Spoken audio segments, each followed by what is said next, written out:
안녕하십니까? 기본교리 시간입니다. 기본교리는 총 6개의 주제로 구성되어 있습니다. 기억하시죠? 신론, 인간론, 구원론, 교회론, 생활론, 그리고 종말론 등으로 구성되어 있습니다. 첫 번째 신론은 하나님과 관련된 주제들로서 오늘은 그 신론 중 성령 하나님에 대하여 함께 살펴보도록 하겠습니다. 성령 하나님에 대하여 우리는 이런 질문을 가질 수 있습니다.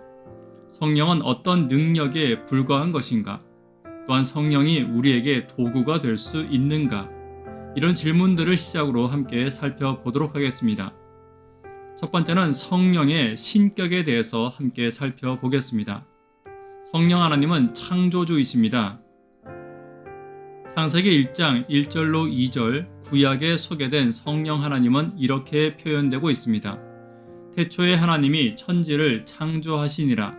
하나님의 영은 수면 위에 운행하시니라. 다시 말하면 하나님의 신이 태초에 천지를 창조하실 때 함께 하셨다라고 성경은 말하고 있습니다. 두 번째 욥기 33장 4절입니다. 하나님의 성령이 나를 만드셨고 전능하신 분의 숨결이 나에게 생명을 주셨다라고 현대인의 성경은 말하고 있습니다. 다시 말하면 하나님의 성령이 창조주이심을 말하고 있는 것입니다. 시편 104편 30절입니다. 주의 영을 보내어 그들을 창조하셨다. 하나님의 영께서 창조주이심을 다시 한 번 더 시편 기자는 이야기하고 있습니다. 두 번째, 성령 하나님은 부활의 주이십니다. 로마서 8장 11절입니다. 예수를 죽은 자 가운데서 살리신 이의 영이 너희 안에 거하시면 그리스도 예수를 죽은 자 가운데서 살리신 이가 너희 안에 거하시는 그의 영으로 말미암아 너희 죽을 몸도 살리시리라. 본문에 보시면 예수를 죽은 자 가운데서 살리신 분이 바로 성령이시며 그 성령 하나님으로 인하여 우리가 부활의 그 시간에 다시 살아나게 됨을 이야기하고 있는 것입니다. 세 번째, 성령 하나님은 전지전능하시며 무소부재하신 하나님이십니다. 시편 139편 7절로 8절입니다. 내가 주의 영을 떠나 어디로 가며 주의 앞에서 어디로 피하리이까? 내가 하늘에 올라갈지라도 거기 계시며 스올에 내 자리를 펼지라도 거기 계시나이다. 하나님의 영을 결코 피할 수 없다라고 시편의 기자는 이야기하고 있습니다. 내가 하늘에 올라갈지라도 하나님의 영은 나와 함께 하시며 내가 스올, 다시 말하면 무덤에 내 자리를 펼지라도 하나님의 영께서는 그곳에 나와 함께 하심에 대하여 이야기하고 있습니다. 우리의 삶의 곤고함과 어려움과 나의 삶이 어디에 처하든지 하나님의 성령께서 나와 함께 하실 것을 믿게 되시기를 간절히 바랍니다. 히브리 9장 14절에는 영원하신 성령 하나님에 대하여 말하고 있습니다.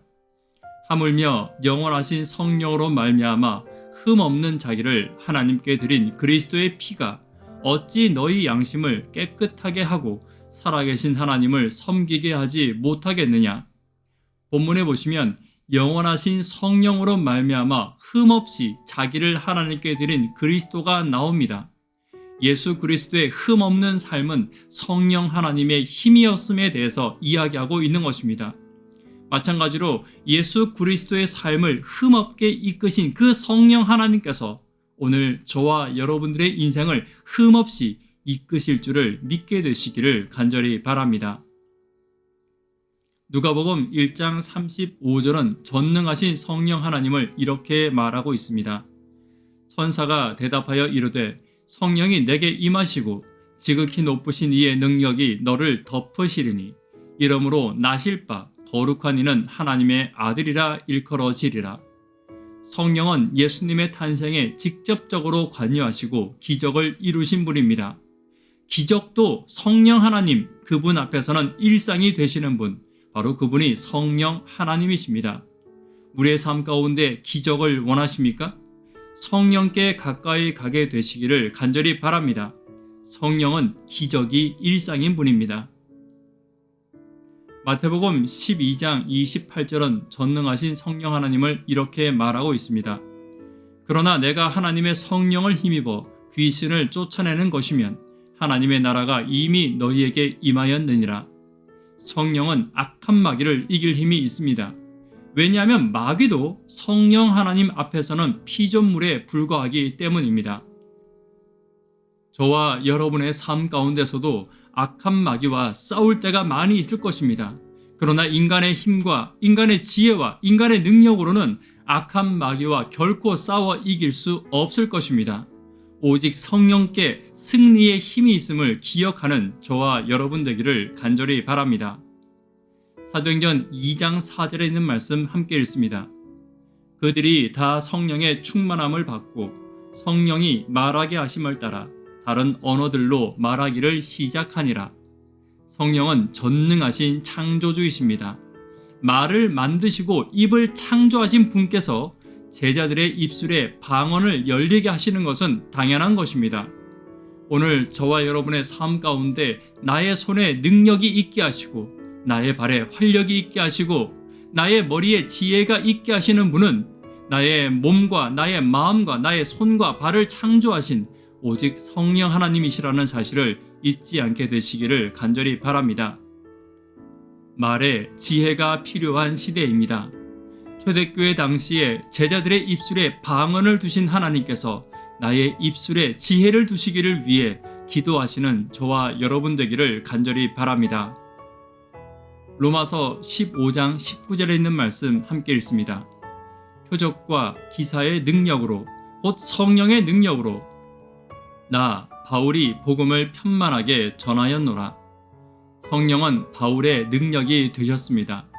죽은 자를 살리고 병자를 고치고 사람의 마음을 열고 변화시키는 모든 능력은 성령의 능력이었습니다. 오늘날도 교회의 최고의 능력이 무엇입니까? 교회가 무엇으로 사람을 살리고 무엇으로 사람을 변화시킬 수 있습니까? 오직 성령의 능력만이 그 모든 것을 가능하게 한다는 것을 잊지 않게 되는 저와 여러분 되기를 간절히 바랍니다. 로마서 2장 10절입니다. 오직 하나님의 성령으로 이것을 보이셨으니 성령은 모든 것, 곧 하나님의 깊은 것까지 통달하시느니라. 성령은 내 마음을 아십니다. 아무도 모르는 나의 깊은 곳도 보시는 분이시며 아시는 분이십니다. 그러므로 성령은 진심으로 오해하지 않으시며 나의 참 위로가 되시는 유일한 분이십니다. 사도행전 5장 3절과 4절입니다. 아나니아야 어찌하여 내가 성령을 속이고 사람에게 거짓말한 것이 아니요 하나님께로다. 성령은 나의 연약한 나의 죄된 마음을 아십니다. 그렇다면 우리는 그 연약함을 그대로 갖고 나오는 것이 중요합니다. 성령은 연약함을 정죄하는 분이 아닙니다. 정직함으로 나오는 성도에게 오히려 용서와 위로를 주시는 분임을 우리는 기억해야 할 것입니다. 성령의 칭호들은 성경에 여러 가지가 나옵니다. 하나님의 성령, 그리스도의 성령, 생명의 성령, 진리의 성령으로 나옵니다. 때로는 이런 것들로 인해서 우리는 성령을 하나의 능력으로 인식할 때가 많이 있습니다. 그러나 앞으로 함께 말씀을 나누며 성령도 전능하신 하나님이시며 지금 내 곁에 계신 분이 성령이라는 사실을 기억하게 되기를 간절히 바랍니다. 그리하여 생명의 성령이시오, 진리의 성령이시오, 하나님의 능력이시오, 그리스도의 도움 되셨던 그 성령을 나의 능력으로 힘입는 저와 여러분 되기를 간절히 바랍니다. 성경은 성령을 모독하는 죄에 대해서 매우 주의하고 있습니다. 마태복음 12장 31절과 32절입니다. 또 누구든지 말로 인자를 거역하면 사하심을 얻되 누구든지 말로 성령을 거역하면 이 세상과 오는 세상에서도 사하심을 얻지 못하리라. 사람에 대한 모든 죄와 모독은 사하심을 얻되 성령을 모독하는 것은 사하심을 얻지 못하겠고 성령을 모독해서는 안 됩니다. 이 말은 성령을 속이려고 해서는 안 된다는 말입니다. 성령을 속이고 신앙한다면 내 신앙은 전부 거짓이 될 것입니다. 인간에게는 경건한 척, 선한 척, 착한 척 할 수 있습니다. 그러나 성령께는 그 모든 것이 소용없을 것입니다. 사람에게는 선한 척 할 수 있지만 성령께는 내 속의 교만과 죄악과 질투를 다 내려놓을 때 치유가 시작되고 용서가 시작될 것입니다. 기도할 때든 말할 때든 성령은 내 마음의 본심을 아십니다. 정직하게 성령께 아뢰을 때 성령께서는 나의 연약함을 살피시고 나에게 정직의 힘을 주시며 나에게 선함의 힘을 주실 것입니다. 이제 말씀을 줄이도록 하겠습니다. 에베소 4장 30절에 있는 말씀 함께 읽겠습니다. 하나님의 성령을 근심하게 하지 말라. 그 안에서 너희가 구원의 날까지 인치심을 받았느니라. 하나님의 성령이 오늘 나를 인치시고 오늘 나를 돌보시고 오늘 나와 함께 하심을 여러분 결코 잊지 않게 되시기를 간절히 바랍니다. 성령을 의지하여 성령의 능력을 힘입는 그리고 성령의 용서를 받는 저와 여러분 되기를 간절히 바랍니다. 이 시간 개인적으로 혹은 함께 예배 드리시는 분들과 기도하도록 하겠습니다. 이번 전도회를 위해서 특별히 성령의 임재를 위하여 기도 부탁드립니다. 감사합니다.